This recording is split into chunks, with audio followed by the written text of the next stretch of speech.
Hello everyone, today we will talk about another topic in Python programming, which is called tuples.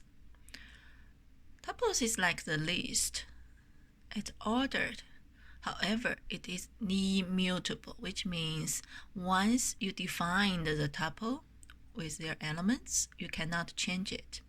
However, it also allows different data types in it, also allows duplicate elements. The difference you can see for a tuple, you use those parentheses instead of the square bracket like in list. Here is a tuple. You can print it out to get those values, and you can check if you only type 1 within the bracket, it is still think it is a string. However, if you add a comma here, then it will become a tuple. And also you can have a different position. For example, position 0, 1, 2, 0 will be the mean. And you can also get the last item, use -1 here. And you can also try if you can change the value there. Seems no, error, you will get errors. Because once the tuple is defined, then you cannot change it, the value.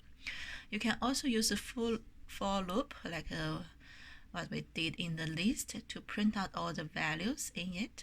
It will be the output like this. And also you can check if a certain value is in the tuple. You can say yes or no. Here is another tuple here. You can check the length, how many elements there, in this case 5. You can also count how many times the letter was there. Here's 2, 0, 1. And also you can change tuple to list, and you can change list to a tuple using the function list and tuple. For sizing, it's the same as the list. You can give a range of that, then it will print out the result. Here is like you can get every other values from the list. In this case, you get 1, 3, 5, 7, 9.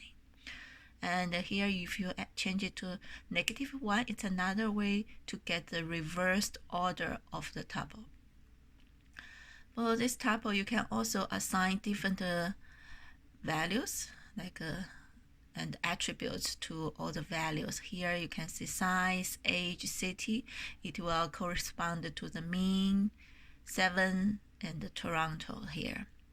This will, you have to give exact match there to get the result. If you do not have exact match here, you can use a star here to represent what's left there. So I1 will be the first element, I3 will be the last, and the I2 will be what's left in the middle. You can also compare the list and the tuple. From size-wise, the tuple, because it's immutable, it will be more efficient. For example, here we created a list and a tuple with the same value there. Let's check the size. The size of the list is larger, and the size of the tuple is smaller. Also, let's take a look about the times. Here we want to print out the time, like when we create this 1 million times, 1 million times. So let's compare the time to create those one. This one is much longer time compared with tuple. So tuple is much efficient compared with tuple. Here is like some other exercise. You can make a coordinate of the tuple and get the position from it. Also, you can create a list of tuples. So in this list, you can have a different coordinates in it.